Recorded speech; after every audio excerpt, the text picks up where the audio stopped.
Hello friends, welcome to Literature Fire channel. இன்றைக்கி நம்ம சேனலில் மார்க் ட்வைன் எழுதின the adventures of Tom Sawyer அப்படிங்கிற நாவலோட சம்மரியை தான் பார்க்க போகிறோம். அதுக்கு முன்னாடி இந்த மாதிரி சம்மரி வீடியோஸ்க்கு நம்ம சேனலை சப்ஸ்கிரைப் பண்ணிக்கோங்க. அதுக்கு முன்னாடி ஆத்தரை பற்றின ஒரு குட்டி இன்ட்ரோ பார்த்துடலாம். இவர் தான் மார்க் ட்வைன். பட் இவரோட உண்மையான பேர் மார்க் ட்வைன் இல்லை, இவரோட பென் நேம் தான் மார்க் ட்வைன். இவரோட உண்மையான பேர் என்னன்னா சாமுவேல் லாங்ஹார்ட் கிளெமென்ஸ். இவரை தான் பென் நேம் வச்சு மார்க் ட்வைன் அப்படின்னு கூப்பிட்றாங்க. இவர் ஒரு American writer, humorist and an essayist. இவரை எப்படி ப்ரைஸ் பண்ணி சொல்லியிருக்காங்க அப்படின்னா greatest humorist the United states has produced அப்படின்னு சொல்லியிருக்காங்க. அதாவது யுனைடெட் ஸ்டேட்ஸ் வந்துட்டு கொடுத்த ஒரு பியூட்டிஃபுல்லான ஒரு கிரேட்டஸ்ட் ஹியூமரிஸ்ட் தான் இவர் அப்படின்னு சொல்லி ப்ரைஸ் பண்ணி சொல்லியிருக்காங்க. இவரோட நோட்டபிள் ஒர்க்ஸ்னு பார்த்தோம்னா Adventures of Huckleberry Finn, the adventures of Tom Sawyer, Life on the Mississippi. இப்போ இந்த நாவலோட மெயின் கேரக்டர்ஸ் என்னென்னு பார்த்துடலாம். முதல் character Tom Sawyer. Tom Sawyer அப்படிங்கிறது ஒரு சின்ன பையன். இவன் ரொம்ப கிளவராக இருப்பான், அதோட மிஸ்சீவியஸாகவும் இருப்பான், அதாவது ரொம்ப குறும்புத்தனம் பண்ணுவான்.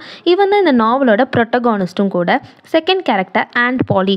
ஆண்ட் பாலி யாருன்னா டாமோட ஆண்ட், ஆனால் ரொம்ப ஸ்ட்ரிக்டாக இருப்பாங்க. இவனை வந்து டேக் கேர் பண்ணிக்கிறது இவங்க ஒருத்தவங்க தான். Third character Huckleberry Finn. இவனை ஷார்ட்டாக ஹக் அப்படின்னு சொல்லி கூப்பிடுவாங்க.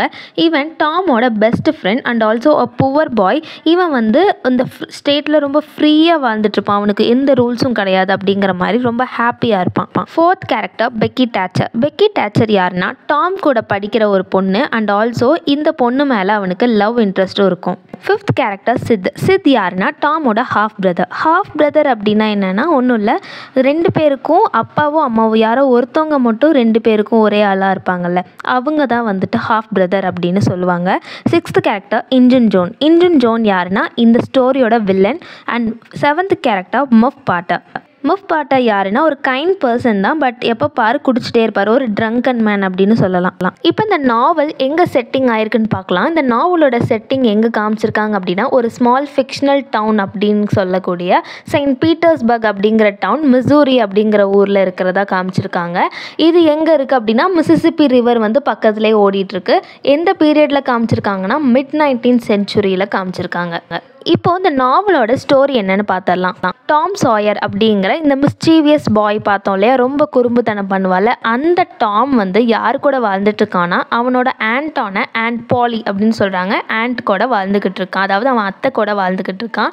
இவங்க வந்து ரொம்ப ஸ்ட்ரிக்டாக இருப்பாங்க, இவனை எப்போ பாரு திட்டிகிட்டே இருப்பாங்க. இவன் ரொம்ப குறும்புத்தனம் பண்ணுறான் இல்லையா, குறும்புத்தனம் மட்டும் இல்லை ரொம்ப லேசியாகவும் இருக்கான், அதனால எப்போ பாரு திட்டு வாங்கிட்டே இருப்பான். ஒரு நாள் இவன் பண்ணுற குறும்புக்கெல்லாம் பனிஷ்மெண்ட்டாக அவங்க என்ன பண்ணுறாங்கன்னா அங்கே இருக்கிற வேலி ஃபென்ஸ் இருக்கும் இல்லையா, அதை சுற்றி இருக்கிற இடம் ஃபுல்லாக வந்து இவனை ஒயிட் வாஷ் பண்ண சொல்கிறாங்க, அதாவது பெயிண்ட் பண்ண சொல்கிறாங்க.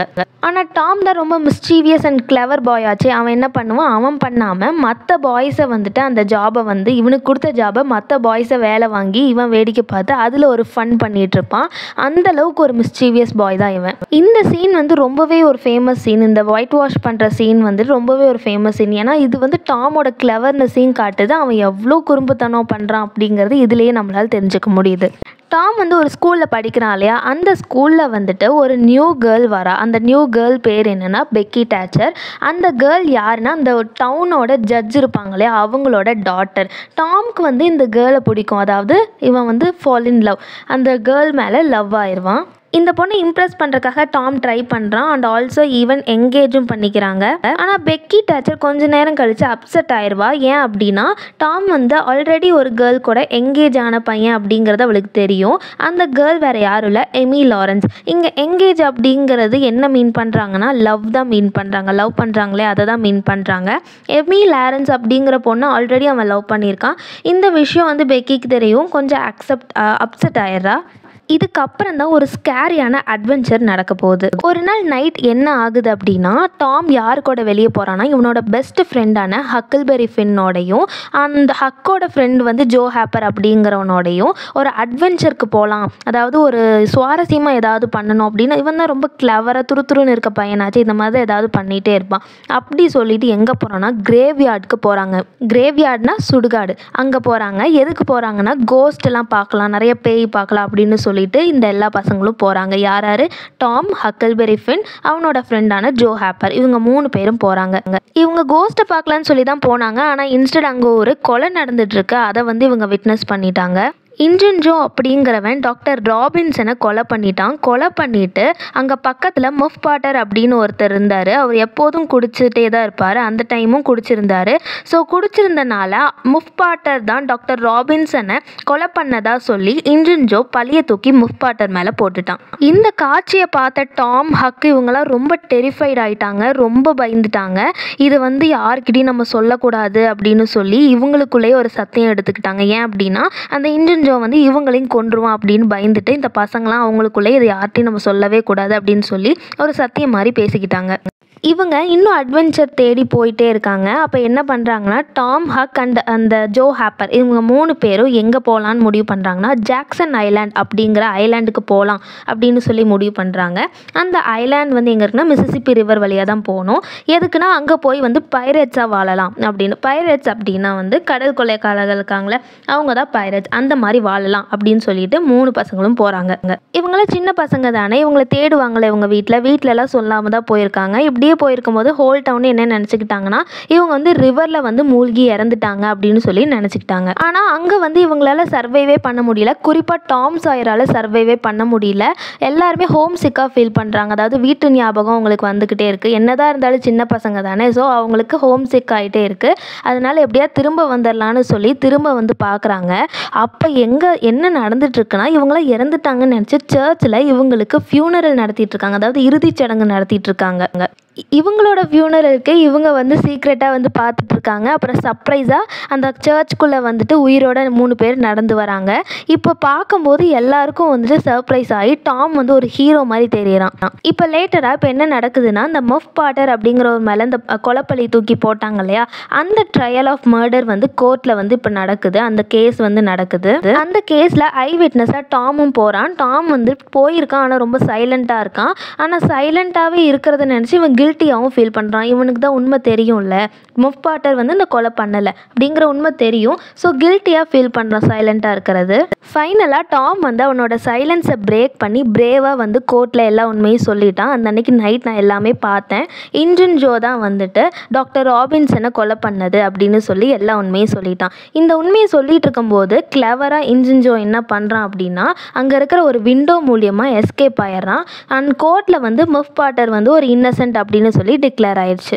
இவ்வளோ நடந்தும் இந்த டாம்க்கும் இந்த பசங்களுக்கும் அந்த அட்வென்ச்சர் ஆசை மட்டும் அடங்கலை. இப்போ என்ன டிசைட் பண்ணுறாங்கன்னா ஒரு நாள் டாம் அண்ட் ஹக்கும் எங்கே போகிறாங்கன்னா ட்ரெஷர் ஹண்டிங்காக போகிறாங்க. அதாவது புதையல் தேடறதுக்காக போகிறாங்க. அப்படி போகும்போது அவங்க ஆக்சிடென்டலாக எங்கே போகிறாங்க அப்படின்னா ஒரு ஓல்டு ஹாண்டட் ஹவுஸ்க்குள்ளே போகிறாங்க. அதாவது ரொம்ப பழைய ஹவுஸ், அங்கே இருளடைஞ்சு பேய் வீடு மாதிரி இருக்குது. அந்த இடத்துக்குள்ளே போகிறாங்க.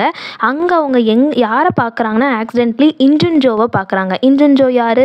அந்த கொலை பண்ணா இல்லையா அவனை திரும்ப பார்க்குறாங்க. அவன் யார்கிட்டயோ ஏதோ பேசிக்கிட்டு இருக்கான். அதை இவங்க ஒட்டு கேட்டுட்டு இருக்காங்க. இந்த பசங்களாம் என்ன பேசிகிட்டு இருக்கான் அப்படின்னா ஒரு ஹிடன் ட்ரெஷரை பற்றி பேசிகிட்டு இருக்காங்க. புதைத்து வைக்கப்பட்ட புதையலை பற்றி பேசிகிட்டு இருக்காங்க. அது பக்கத்தில் தான் இருக்குன்னு சொல்லி இன்ஜின் ஜோ யார்கிட்டயே சொல்லிட்டு இருக்கான். இந்த பசங்களுக்கு பயம் வருது இவன் பேசுறது கேட்டுட்டு. அண்ட் லேட்டராக ஆனால் இந்த புதையலை நம்ம தேடலாம் அப்படின்னு சொல்லி ஒரு முடிவு எடுக்கிறாங்க. அண்ட் முடிவு எடுத்துட்டு இந்த பசங்க கிளம்பிடுறாங்க. இப்போ என்ன காமிக்கிறாங்க அப்படின்னா டாமோட ஸ்கூலில் ஒரு பிக்னிக் கூட்டிகிட்டு போகிறாங்க. அந்த பிக்னிக் போகும்போது டாமும் இவன் லவ் பண்ணுறா இல்லையா அந்த பொண்ணு பெக்கி டாச்சர், அவங்க 2 பேரும் ஒரு மக்டோகல் அப்படின்னு சொல்லக்கூடிய ஒரு கேவுக்குள்ளே போகிறாங்க. உள்ளே டீப்பாக போய்கிட்டே இருக்காங்க. டீப்பாக போயிட்டே இருக்கும்போது அவங்க 2 பேர் தொலைஞ்சு போயிடுறாங்க. அந்த கேவ்லேருந்து இந்த 2 பேரால் வெளியே வரவே முடியல. கொஞ்ச நாள் அங்கேயே ஸ்பெண்ட் பண்ணுறாங்க. அதாவது அவங்க ட்ராப் பண்ணப்பட்டாங்க, வெளியே வர முடியல. அங்கேயே தான் இருக்காங்க. சாப்பாடும் இல்லை, லைட்டும் இல்லை. அவங்களே அங்கேயே இருக்கிற மாதிரி நிலைமை ஆயிடுச்சு. டாம் அங்கேயே இருக்கும்போது அந்த கேவை எக்ஸ்ப்ளோர் பண்ணிட்டு இருக்கான். அப்படி எக்ஸ்ப்ளோர் பண்ணிட்டு இருக்கும்போது சடனாக என்னன்னா இன்ஜின் ஜோ அந்த கேவுக்குள்ளே இருக்கிறத அவன் பார்க்குறான். ஒளிஞ்சிருக்கிறான். இன்ஜின் ஜோ அந்த கேவில் ஒளிஞ்சிருக்கிறான். டாம் அதை பார்த்துட்டு ரொம்ப அமைதியாக குவைட்டாக இருக்கிறான். அப்புறம் ரொம்ப ஸ்ட்ரகிள் பண்ணி எப்படியோ வெளியே வர்றதுக்கான வழியை கண்டுபிடிச்சி பெக்கியை வெளியே கூட்டிகிட்டு வந்துடுறான். டாம் அந்த கேவுக்குள்ளே இன்ஜின் ஜோ இருக்கிறத பார்த்தான் இல்லையா, அதை ஞாபகம் வச்சுக்கிட்டு டாமும் ஹக்கும் திரும்ப அந்த கேவுக்குள்ளே இன்ஜின் ஜோ இருக்கான்னு சொல்லி பார்க்கறக்காக போயிருக்காங்க. அப்படி போகும்போது வரும்போது என்ன ஆயிருக்குன்னா அவன் செத்து கிடந்திருக்கான். அதாவது இன்ஜின் ஜோ செத்து கிடந்திருக்கான். உள்ளேயே இருந்திருக்கான் இல்லையா, அந்த கேக்குள்ளேயே ரொம்ப நாள் இருந்துட்டு அவன் வந்து அங்கே வந்து டெட்டாக இருக்கிறத பார்த்துருக்காங்க அந்த 2 பசங்களும். இதை பார்த்த டாமும் ஹக்கும் என்ன பண்ணியிருக்காங்கன்னா, இன்ஜின் ஜோ அந்த ட்ரெஷர் வந்து எங்கே ஹிடனாக இருக்குன்னு ஆல்ரெடி வந்து இன்னொருத்தட்ட பேசிகிட்டு இருந்தாலே அந்த ஹிடன் ட்ரெஷரை வந்து இந்த 2 பசங்களும் கண்டுபிடிச்சி எடுத்துட்டாங்க. அது என்னன்னா ஃபுல்லாக கோல்டாக இருந்திருக்கு, ஃபுல் ஆஃப் கோல்டாக இருந்திருக்கு. அதை வந்து எடுத்து இவங்க 2 பேரும் ரிச் ஹீரோஸ் ஆகிட்டாங்க. இதெல்லாம் எடுத்துகிட்டு தான் வந்து திரும்ப இந்த டவுனுக்குள்ளே வந்திருக்காங்க. எல்லாரும் வந்து ரொம்ப ஹீரோஸை இந்த 2 பசங்களையும் பார்க்க ஆரம்பிச்சிட்டாங்க. அண்ட் இவனோட ஃப்ரெண்டான ஹக்கிள்பெரி ஃபின் வந்துட்டு ஒரு புவர் பாய், யாரும் இல்லாத பையன் தானே சொல்லியிருந்தோம். இப்போ அவனை வந்து ஒரு கைண்ட் விடோ வந்து அடாப்ட் பண்ணிக்கிட்டாங்க. ஆனால் ஹக்குக்கு இதெல்லாம் சுத்தமாக பிடிக்கல. அவனும் வந்து டாம் மாதிரி ரொம்ப இண்டிபெண்ட்டாக வெளியே அட்வென்ச்சர்ஸாக இருக்கணும்னு நினைக்கிற பையன்தான். என்ன தான் இவனை வந்து ஒரு கார்டியன் மாதிரி ஒருத்தவங்க இவனுக்கு கிடைச்சாலும் இவன் அங்கே ரொம்ப அன்கம்ஃபர்டபுளாக ஃபீல் பண்ணுறான். அவங்க வந்து அவங்க வீட்டில் ரொம்ப ஒரு சிவிலைஸ்டு லைஃப் வாழ்கிறாங்க. நாகரிகமாக இருக்கணுங்கிற பேரில் ரொம்ப ஸ்ட்ரிக்ட் ரூல்ஸ் வச்சு வாழ்கிற ஒரு ஃபேமிலி. ஸோ அவனுக்கு இந்த சிவிலைஸ்டு லைஃப் பிடிக்கவே இல்லை. அண்ட் டாமோட அட்வென்ச்சர் ட்ரீமும் வந்துட்டு நிற்கல. இன்னும் நிறைய அட்வென்ச்சர் பண்ணணும்னு அவன் ட்ரீம் பண்ணிக்கிட்டே இருக்கான். அண்ட் ஹக்குக்கும் இந்த வாழ்க்கை, சிவிலைஸ்டு வாழ்க்கை, இந்த ஒரு வீடோ வந்து இவனை அடாப்ட் பண்ணியிருக்காங்களே அந்த வாழ்க்கை இவனுக்கு சுத்தமாக பிடிக்கல. ஸோ டாமும் ஹக்கும் திரும்ப அட்வென்ச்சர் பண்ணலான்னு பிளான் பண்ணுறாங்க. இந்த பிளான் தான் மார்க் ட்வைன் நமக்கு ஒரு ஹிண்ட் கொடுத்துருக்காரு. இவரோட நெக்ஸ்ட் புக் என்னன்னா த அட்வென்ச்சர்ஸ் ஆஃப் ஹக்கிள்பெரி ஃபின் அப்படிங்கிற புக்கை எழுதியிருக்காரு. அதாவது ஹக்கிள்பெரி ஃபின்னோட அட்வென்ச்சர்ஸை அடுத்த புக்கை அவர் எழுதியிருக்காரு. அதனால தான் இதை ஒரு ஹிண்ட்டாக வச்சு இந்த புக்கை எண்ட் பண்ணியிருக்காரு. ஸோ இவ்வளோ தான் இந்த novel. So that was the end of the novel the adventures of Tom சாயர்.